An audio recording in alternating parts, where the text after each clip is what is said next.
하나님 사랑하면 하나님도 우리 사랑하시잖아요. 여러분 하나님 사랑하시기 바랍니다. 하나님 사랑하시기 바랍니다.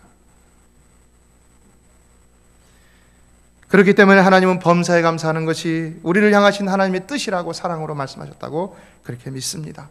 날마다 우리의 모든 것, 우리의 영혼과 육체가 하나님의 형상을 닮은 창조 때의 모습으로 회복되기를 원하시는 하나님이 우리에게 항상 감사할 것을 명하신 것은 그 감사가 바로 우리의 매일매일의 삶 속에서 영육간에 잃어버린 모든 것들을 또다시 회복시켜주는 힘이 있기 때문이라는 사실입니다. 그래서 우리가 감사합니다 라고 외치면 세포가 온전해지듯이 우리 영혼이 온전하게 회복되어지고 우리 육신도 온전하게 회복되어지는 역사가 일어날 수가 있다는 것입니다. 그래서 또한 빌립보서 4장 6절도 아무것도 염려하지 말고 오직 모든 일에 기도와 간구로 너희 구할 것을 어떻게 아뢰라고요? 감사함으로 하나님께 아뢰라. 그리하면 모든 지각에 뛰어난 하나님의 평강이 그리스도 예수 안에서 너희 마음과 생각을 지키시리라 말씀했습니다. 여러분 기도할 때도요 감사함으로 기도하시기 바랍니다. 감사함으로. 그러면 우리의 영혼과 우리 육신까지도 우리 삶까지도 회복되는 역사를 체험한다는 것입니다. 오늘 본문은 사실 하나님을 본받는 자라라고 해야지 합당한 제목이 될 것입니다. 본문은 하나님을 본받는 자가 어떤 자인가에 대해서 말씀을 하고 있기 때문입니다. 본문을 잠시 보겠습니다. 하나님을 본받는 자는 첫째, 사랑 가운데 행하는 자라고 말씀하고 있습니다. 이것이 2절에 나와 있죠. 자, 2절을 다 같이 읽어보겠습니다. 자, 시작. 그리스도께서 너희를 사랑하신 것 같이 너희도 사랑 가운데 행하라. 거기까지만요. 여러분 어떻습니까? 사실 놀라운 말이죠. 저도 여러분 앞에서 여러분 사랑하십시오 라고 얘기할 수 있습니다. 어떤 성인 군자들도 너희들 사랑하라 라고 얘기할 수 있습니다. 근데 우리 주님의 사랑은 뭐라고 하십니까 지금? 그냥 사랑하라가 아니라 뭡니까? 그리스도께서 너희를 사랑하신 것 같이 내가 너희를 사랑한 것 같이 너희도 나처럼 사랑하라 라고 말씀하고 있다는 것입니다. 나처럼 사랑하라. 예수 그리스도처럼 사랑. 그러니까 뭡니까? 우리 주님이 먼저 사랑의 본을 보여주셨다는 것이죠. 어떻게 보여주셨습니까? 우리를 위해 육신의 몸을 입고 이 땅에 내려오셔서 온갖 고난과 핍박을 우리를 위해 나를 위해 당하시고 그리고 모든 나의 죄값을 위해서 친히 나를 위해서 십자가에서 죽으시고 나를 위해서 사망 권세를 깨트리시고 부활하심으로 승리하심으로 그 사랑을 보여주셨습니다. 그 사랑이 아직도 여러분 가운데 유효하고 또 역사되어지고 있는 줄로 믿습니다. 그래서 오늘 여러분이 이 자리에 나올 수 있었는 줄로 믿습니다. 그 사랑이잖아요. 얼마나 놀라운 사랑입니까? 그래서 여기서 하나님을 본받는 자가 되라는 말씀은 사실 문맥상에 보면은 하나님의 무엇보다도 하나님의 사랑을 본받는 자가 되라라는 이런 말이 되는 것을 볼 수 있습니다. 다시 말해 그리스도께서 우리의 죄값을 용서해 주시고 우리를 용납하시고 우리의 모든 것들을 다 해결해 주신 것처럼 너희들도 그렇게 다른 사람을 용서하고 용납하고 다른 사람의 사람을 섬기는 그런 삶을 살라라는 것을 말씀하고 있다는 것입니다. 자, 그런데 우리가 아무리 그리스도께서 우리를 사랑하셔서 십자가를 지시듯이 서로를 용서하고 사랑한다 하더라도 용납하지 말아야 할 것들이 있죠. 그렇죠? 이게 뭡니까? 사랑이라고 해서 다 오냐오냐 하는 건 아니죠. 분명히 하지 말아야 할 것이 있습니다. 그것이 뭡니까? 둘째와 셋째를 그 뒤에 말씀하고 있는데 먼저 3절을 읽어보겠습니다. 두 번째가 나옵니다. 자, 시작. 음행과 온갖 더러운 것과 탐욕은 너희 중에서 그 이름이라도 부르지 말라.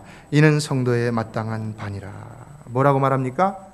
음행과 온갖 더러운 것과 탐욕입니다. 무엇을 말합니까? 다 성적인 범죄입니다. 성적인 범죄. 음행은 부부관계를 떠나서 이루어지는 모든 성관계를 총칭하는 말입니다. 또 온갖 더러운 것이라는 것은 음란한 욕구가 갖는 도덕적인 불결함을 말합니다. 그러니까 날마다 음란한 것을 찾아다니는 그런 내면의 욕구 이런 것들 버리라는 것입니다. 그리고 탐욕이라는 것은 주어진 것 이상으로 누리길 원하는 욕구입니다. 그러니까 부부관계라고 할지라도 과도한 이런 것들을 하지 말라는 것입니다. 하나님은요 우리 다 축복해 주시기 원하십니다. 또 여러분이 기도한 건요 다 들어응답해 주시기를 원하십니다. 근데 우리가 하나님의 뜻대로 행하지 않기 때문에 그것이 중간에 가로막힌다는 것입니다. 계속해서 두 번째로 성도가 하나님의 사랑으로 형제를 용서하고 함께 행한다고 하더라도 하지 말아야 할 것에서 4절에 언급하고 있는데 4절을 다 같이 한번 읽어보겠습니다. 4절입니다. 시작. 누추함과 어리석은 말이나 희롱의 말이 마땅치 아니하니 돌이켜 감사하는 말을 하라. 자, 뭘 하지 말라는 것입니까? 누추한 말을 하지 말라고 그랬어요. 처음에 누추한 말이라는 것은 원문을 보니까 입에 올리기조차 부끄러울 정도의 속되고 더러운 말, 이런 말 하는 사람들이 세상에 있죠. 그런데 그리스도인들도 하려고 하는 사람들이 있는 것 같기도 하죠. 하지 말라는 것입니다. 자꾸 자기의 가치를 떨어뜨리는 건 천박한 말을 하지 말라는 것입니다. 예수 믿었으면요, 이제 세상은 간대 없고 내 앞에는 오직 십자가만 바라봐야 할 줄로 믿습니다. 그리고 어리석은 말이라는 것은 낮은 지능을 가진 사람이 하는 말이라는 의미가 있습니다. 머리 나쁜 것을 얘기하는 것이 아니죠. 내 태생이 머리 나쁘게 태어났는데 어떻게 그걸 고칠 수가 있겠습니까? 그러나 이거는 분별력이 없는 말이라는 것이죠. 해야 될 때 해야 할 말을 하지 못하고 하지 말아야 할 말을 하고, 이런 분별력이 없는 것을 말하는 것이죠. 그리고 세 번째는 희롱의 말이라고 했습니다. 다른 영어 성경 번역을 보면은 경박한 말, 상스러운 농담이라고 되어 있습니다. 성도는요, 농담도 조심해야 한다는 것을 우리에게 가르쳐주고 있는 것입니다. 농담. 그래서 돌이켜 감사하는 말을 하라. 무슨 말이겠습니까? 성도는요, 유머 감각보다는요, 감사의 언어 감각이 더 뛰어나야 할 것을 말씀하고 있는 것입니다. 다른 사람을 웃기기를 좋아하기보다는 내가 어떻게 해서든지 하나님 앞에 감사합니다, 감사합니다, 혹은 다른 사람에게 감사합니다, 감사합니다 라고 할 수 있는 조건들을 찾기에 내 두뇌가 빠릿빠릿하게 움직일 수 있어야 한다는 것입니다. 그게 바로 성도가 해야 할 일이라는 것입니다. 이 모든 것은 결국 야고보서 1장 26절의 말씀과 같이 아무리 행실이 경건한 사람이라도 말의 실수가 있다면 그는 경건치 못한 사람이라는 것을 강조하고 있다고 할 수가 있습니다. 야고보서 1장 26절은 이렇습니다. 누구든지 스스로 경건하다 생각하며 자기 혀를 재갈 먹이지 아니하고 자기 마음을 속이면 이 사람의 경건은 헛것이라. 아무리 여러분이 삶으로 경건하게 산다고 할지라도, 예배를 잘 드리고 기도를 많이 하고 성경을 많이 본다고 할지라도 혹 여러분의 입술이 경건치 못하다면 여러분 경건한 사람들이 아니라는 것입니다. 아니라는 거예요. 성도는요, 행동뿐만 아니라 생각도요, 그리고 입술도요, 다 경건해야 할 줄로 믿습니다.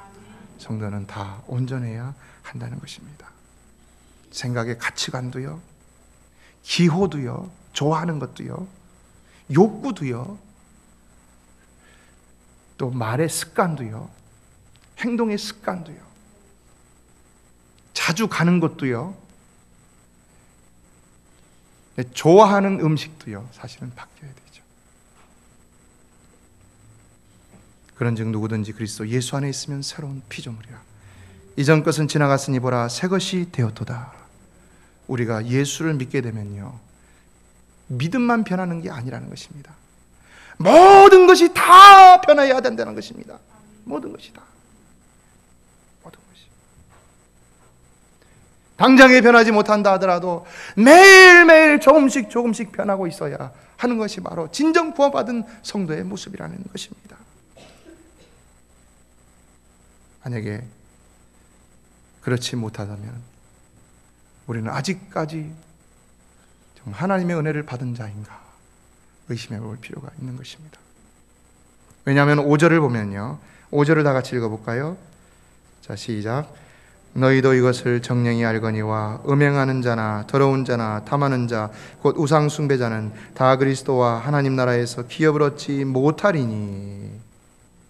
변하지 않으면요, 하나님 나라의 기업을 얻지 못한다는 거예요.